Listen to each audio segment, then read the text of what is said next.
प्रधानमंत्री नरेंद्र मोदी ने रविवार को अपने मन की बात कार्यक्रम के 135वें एपिसोड के जरिए देशवासियों को संबोधित किया। इस दौरान पीएम मोदी ने आत्मनिर्भर भारत, रक्षा क्षेत्र, जन भागीदारी, योग से लेकर शिक्षा और संस्कृति तक कई अहम मुद्दों पर अपनी बात रखी। देखिए रिपोर्ट। 2026 का आधा साल बीतने को है। इन 6 महीनों में हमने मन की बात में देशवासियों की अनेक उपलब्धियों पर चर्चा की है। जून में भी देश ने कुछ ऐसी उपलब्धियां हासिल की हैं जो हर देशवासी को गर्व से भर देती हैं। ये सफलताएं देश की सुरक्षा और आत्मनिर्भरता से जुड़ी हैं। प्रधानमंत्री नरेंद्र मोदी ने रविवार को अपने मन की बात कार्यक्रम के 135वें एपिसोड के जरिए देशवासियों को संबोधित किया। इस दौरान उन्होंने वर्ष 2026 के पहले 6 महीनों का उल्लेख करते हुए कहा कि ये समय भारत के लिए कई महत्वपूर्ण उपलब्धियों से भरा रहा है। उन्होंने खास तौर पर रक्षा क्षेत्र, आत्मनिर्भरता, स्वदेशी तकनीक और नागरिकों की भागीदारी को देश की बड़ी ताकत बताया। पीएम मोदी ने कहा कि इन उपलब्धियों ने हर भारतीय का सर गर्व से ऊंचा किया है और देश लगातार नए आत्मविश्वास के साथ आगे बढ़ रहा है। इसके साथ ही पीएम मोदी ने पश्चिम एशिया संकट के बीच लोगों से सोना न खरीदने और विदेश यात्रा टालने की अपनी अपील पर देशवासियों के सहयोग की तारीफ की है। साथियों, जून के महीने में ही एविएशन सेक्टर में भी देश ने एक बड़ी सफलता पाई।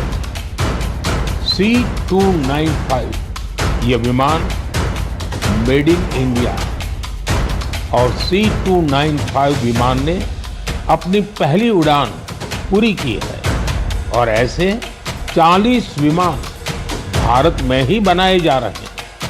इससे MSME और एरोस्पेस सेक्टर को नई शक्ति मिल रही है, रोजगार के अवसर बढ़ रहे हैं। साथियों, पश्चिम एशिया में बनी युद्ध की स्थितियों को देखते हुए मैंने देशवासियों से कुछ आग्रह किए थे। मैंने कहा था कि जहां तक संभव हो कुछ समय के लिए गोल्ड, सोना खरीदने से बचें।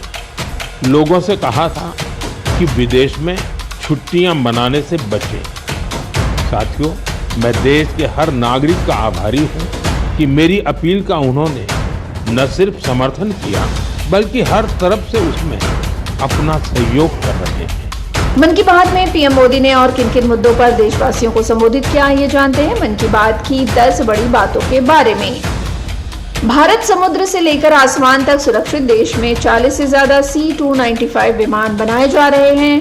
गणेश उत्सव और ऐसे हर उत्सव में हम वोकल फॉर लोकल के संकल्प को मजबूत करेंगे। गणपति बप्पा की जो मूर्ति स्थापित हो वो हमारे देश की मिट्टी से बनी हो। देश में करोड़ों लोगों ने स्थान स्थान पर योग कार्यक्रमों में हिस्सा लिया। ग्लोबल क्राइसिस का हम भारतीय मिलकर मुकाबला कर रहे। जन भागीदारी की शक्ति ही मजबूती। प्रधानमंत्री सुरक्षा बीमा योजना के जरिए करोड़ों परिवारों तक पहुंचा सुरक्षा का कवच। प्रधानमंत्री जीवन ज्योति बीमा योजना को भी एक बेहद महत्वपूर्ण सुरक्षा कवच बताया। मेघालय के रूट ब्रिजों को यूनेस्को वर्ल्ड हेरिटेज साइट में शामिल कराने के लिए आवेदन किया है। असम का हरगिला पक्षी प्रकृति को रखता है स्वच्छ, हरगिला को अशुभ मानना अंधविश्वास। नागालैंड बेबी लीग के रूप में नागालैंड में खेल को लेकर अच्छे प्रयास। इसके अलावा भारत की शिक्षा परंपरा और आधुनिक तकनीक के संगम को नई दिशा देने की बात कहते हुए प्रधानमंत्री नरेंद्र मोदी ने बिहार स्थित नालंदा विश्वविद्यालय और दिल्ली के सेंट्रल संस्कृत यूनिवर्सिटी का विशेष उल्लेख किया। पीएम ने कहा कि नालंदा विश्वविद्यालय ने शास्त्रार्थ की भारत की प्राचीन परंपरा को फिर से जीवंत करने का काम किया है। वहीं सेंट्रल संस्कृत यूनिवर्सिटी अब आर्टिफिशियल इंटेलिजेंस और डेटा साइंस में बीटेक प्रोग्राम शुरू करने जा रही है। प्रधानमंत्री के मुताबिक ये पहल आधुनिक तकनीक को भारत के पारंपरिक ज्ञान से जोड़ने की दिशा में एक महत्वपूर्ण कदम साबित होगी।